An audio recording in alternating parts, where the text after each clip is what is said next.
Enggak ada.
Suaranya tidak terdengar, Pak Ade.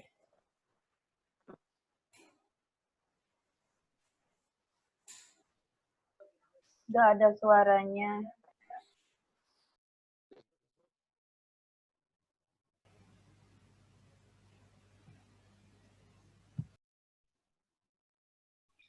Ini gangguan internet ini.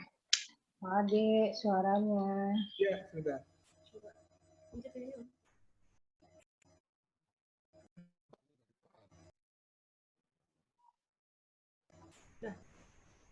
Oke, sudah dengar?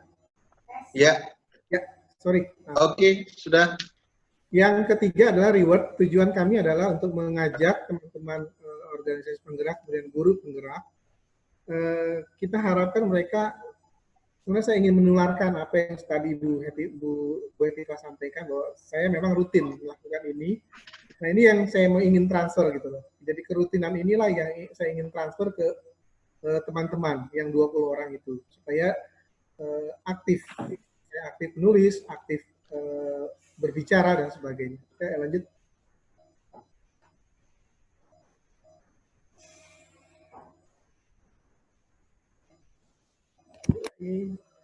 Kita lagi. Ya. Ini yang saya ingin sampaikan tadi Bu Haja Hetiva. Tadi Bu Haja Hetiva bukan highlight awal. Kenapa isi buku saya itu saya isi dengan 3 bagian. Yang pertama, di bagian pertama itu halaman dari 51 sampai 109 itu berisi self awareness atau kesadaran diri. Ini sebenarnya lebih simpel. Simpelnya adalah bagaimana kesadaran diri itu dimulai di awal. Tentunya yang kami tulis di dalam buku tersebut adalah karena saya hanya fokus di pendidikan anak usia dini, kami ingin siswa itu tidak hanya sekedar objek. Nah, inilah kesadaran yang ingin kita bangun. Tetapi siswa adalah subjek. Saya kira nanti juga akan dikuatkan oleh teman-teman narasumber yang lain. Pertama di sini ada Pak RB Sentanu ya. Nah, ini yang lebih banyak terkait dengan kesadaran diri. Nah, di dalam buku saya yang pertama itu adalah sebenarnya aktivitas keseharian daripada anak-anak, kemudian guru dan sebagainya. Nah, kemudian di bagian yang kedua yang ingin saya kuatkan adalah yang pertama karakter dan yang kedua adalah kolaborasi. Itu ada di halaman 110 sampai 184. Yang pertama di bagian awal buku saya yang keempat ini, di bagian kedua, itu memang saya tingkatkan bagaimana tidak hanya anak atau siswa, tetapi lembaga yang di dalamnya itu ada pendidik. Itu grit. Gitu.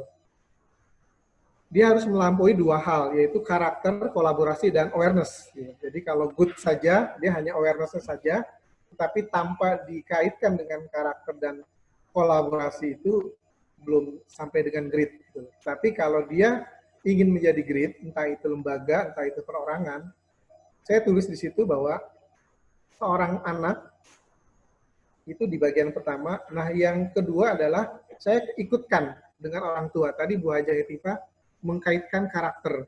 Karakter itu dalam pengertian adalah tidak hanya siswa, tetapi orang tua dan pendidik.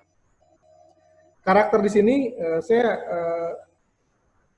di awal buku itu saya tuliskan bagaimana cara menanam. Jadi menurut Dr. Antonio Save'i, karakter itu pembelajaran yang berhasil apabila ada analogi, menurut beliau.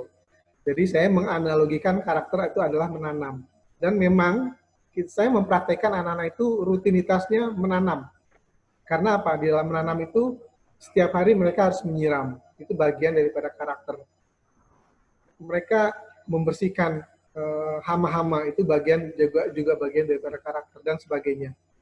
Nah, di bagian kedua dari buku saya itu, saya mencantumkan pengalaman-pengalaman saya, bagaimana perjalanan saya dengan pendidik dan anak-anak itu misalkan berkolaborasi dengan kooperasi, berkolaborasi dengan Bank Indonesia, dengan Indosat, kemudian dengan lembaga-lembaga lain. Nah, tujuannya apa? Tujuannya adalah tidak hanya sekedar awareness, kesadaran diri anak-anak dan guru, kemudian karakter itu bangun tanpa ada contoh-contoh yang konkret. Kemudian yang terakhir adalah bagian buku saya yang ketiga, itu adalah tentang accreditation. Di mana ketika seseorang atau lembaga harus melampaui beyond setelah dia melewati kesadaran dirinya, kemudian dia mempunyai karakter yang baik-baik di individu dan lembaga, dan dia mempunyai kolaborasi dengan berbagai instansi atau berbagai bagian lain. Ada 4 irisan yang saya kuatkan. Yang pertama, antara karakter dengan awareness itu ada karakter moral. Yang tadi saya bilang. Karakter moral ini nanti bagiannya Abah Rama yang akan menguatkan tentunya. Dia spesialisasi tentang karakter moral. Contoh, lebih ke arah bagaimana seorang anak itu punya potensi, punya bakat. Nah, bakat itu bisa bermacam-macam. Yang diarahkan oleh Abah Rama yang saya pahami adalah karakter yang positifnya, yang bermanfaat. Kemudian literasi hati. Nah, ini istilah saya. Sebenarnya ada 6 macam literasi, saya percepat, yaitu baca tulis, numerasi digital, sains, finansial, dan budaya dan keluarga. Ini sudah kita jalankan semua. Yang belum dan yang ingin saya kuatkan adalah literasi moral dan etika. Ada tambahan 1 itu. Tetapi ini mungkin nanti bagian dari bahasan Pak F.R. Besentanu, yaitu terkait dengan istilah beliau tentang literasi hati, yaitu kaitkan dengan karakter dan kesadaran. Nah, di bagian terakhir tentunya ini ada bagian Prof. Supriyono dan Insinyur Zulkarnain di accreditation yang akan menguatkan. Saya kira itu bagian-bagian yang dari buku saya yang berhalaman 384, poinnya itu. Tujuannya adalah tentunya SDM unggul dan Indonesia maju. Jadi 3 bagian itu ditambah irisan yang 4 itulah kita harapkan Indonesia menjadi maju. Ya, terakhir.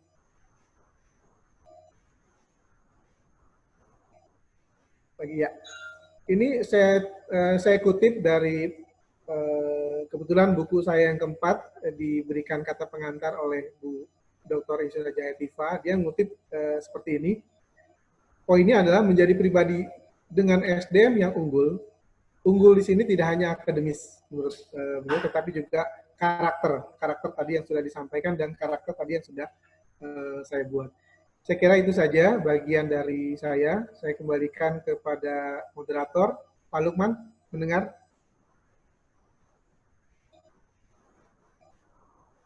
Pak Lukman, silakan. Oke. Mohon izin untuk saya meneruskan dari Pak Lukman. Terima kasih Pak Ade Sumengkar untuk mengupas secara singkat namun cukup jelas atas bukunya yang berjudul Good, Great, and Beyond. Di mana dalam buku itu kesimpulannya adalah setiap daripada anak-anak khususnya usia dini bergabung dengan orang tua dan juga dengan pendidik merupakan sebuah kesatuan yang tidak terpisahkan untuk mencapai karakter dan untuk mencapai kebiasaan atau pembiasaan yang akhirnya membentuk daripada attitude atau akhlak dari anak-anak usia dini hingga dewasa. Selanjutnya saya persilahkan Bapak Maman Fatur Rahman dari sebagai Kepala Pusat Kurikulum dan Perbukuan, Balitbang dan Perbukuan Kemendikbud Republik Indonesia. Apakah Pak Maman Fatur Rahman sudah hadir, Pak?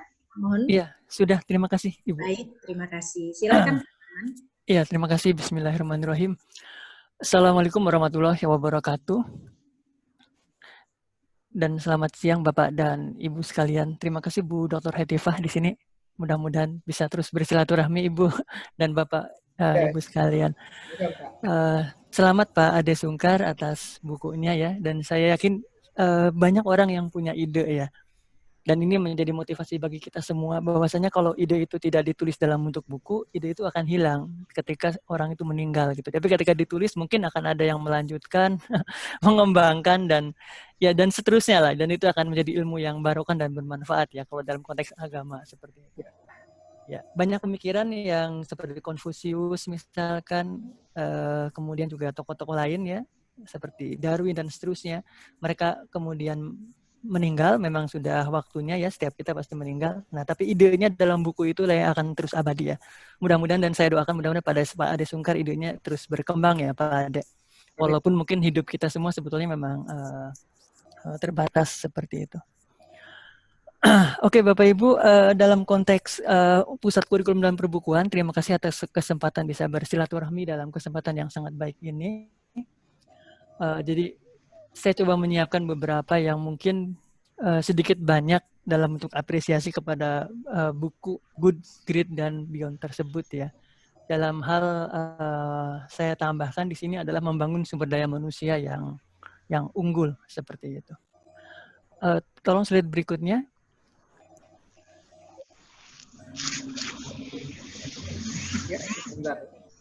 Oke, atau mau? Oke, ya tidak apa.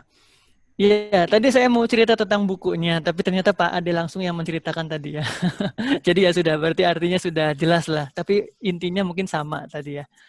Tentang Good, Great, and Beyond. Tapi mungkin satu catatan ya Pak Ade di sana. Nggak apa-apa, slide yang tadi aja nggak apa-apa. Yang tadi. Belum. Yang sebelumnya, slide kedua, masih kedua. Yang tadi? Slide yang sebelumnya, ya ini. Tapi mungkin satu catatan besar dulu sebelum nanti ke catatan-catatan yang kecil di bawahnya tadi sudah ada. Jadi Bapak Ibu mungkin satu hal yang perlu kita samakan persepsi di sini. Bahwasanya ketika SDM atau manusia itu berkembang, tidak hanya kondisi internalnya saja, tapi juga kondisi eksternalnya di sana yang perlu disiapkan. Disitulah sebetulnya peran pemerintah ya di sini. Peran dari dari wakil rakyat, dari MPR, DPR, dari pemerintah, Kemdikbud, kurikulum, perbukuan, sampai ke tingkat sekolah, Pemda, dan seterusnya untuk menyiapkan lingkungan yang tepat bagi sumber daya manusia tersebut untuk bisa berkembang. Kalau dalam ranahnya Pak Ade di sini adalah dari good ke great dan ke beyond, begitu ya Pak Ade ya. Ada moral, ada era disrupsi, ada mutu, ada literasi dan seterusnya di sana, dan saya kira sudah cukup dijelaskan oleh penulis tadi pada paparan sebelumnya. Saya ambil contoh sederhana Bapak Ibu. Misalkan saya punya benih strawberry yang bisa diklaim sebagai benih yang unggul gitu. Ini benih unggul, benih unggulan strawberry itu. Tapi kemudian ketika benih itu saya tanam di Jakarta misalkan, atau saya tanam di mana ya, di Banten gitu, atau mungkin saya tanam misalkan di Jepang, di tempat lain yang lingkungannya panas, benih itu tidak akan optimal. Jadi benih itu mungkin tumbuh, tapi ya tumbuhnya apa adanya, sekedar tumbuh ya. Padahal itu adalah benih yang sangat bagus gitu, sangat cocok, sangat unggul kalau jadi strawberry, itu strawberry yang rasanya manis dan mungkin tepat untuk kue dan seterusnya. Tapi kalau benih strawberry itu ditanam di lingkungan yang tepat, ditanam di Bandung misalkan, di puncak atau di daerah dingin, karena memang kan kita tahu secara kausalitas sebab dan akibat, benih stroberi itu akan cocok, akan berkembang dengan optimal kalau lingkungannya sesuai. Jadi daerah dingin yang tepat, maka akan bisa optimal semua potensi yang ada di benih tersebut. Jadi sama seperti SDM juga, sehebat apapun SDM kita ya, ketika kita ingin supaya berkembang good, great, beyond itu, kalau tidak disiapkan lingkungan yang tepat, ya tentu saja tidak akan bisa berkembang secara optimal. Dan sampai kapanpun ya tidak akan pernah menjadi SDM yang unggul. Sama seperti benih tadi, walaupun punya potensi yang bagus, tapi kalau lingkungannya tidak tepat juga pasti akan mati dan tidak akan berkembang seperti diharapkan. Jadi di sini Pusat Kurikulum dan Perbukuan prinsipnya mengapresiasi dan mengucapkan selamat Pak Ade. Mudah-mudahan pemikiran tentang pengembangan ini menjadi bahan diskusi banyak orang dan mudah-mudahan juga menjadi inspirasi ya bagi banyak orang, dan mudah-mudahan ilmu ini bermanfaat dan menambahkan sebuah catatan besar bahwasanya tidak hanya SDM-nya saja tapi lingkungan dan beberapa hal lain juga perlu diperhatikan di sana. Kemudian tuntutan lain yang juga mungkin perlu menjadi perhatian adalah ketika akan berkembang sebuah SDM,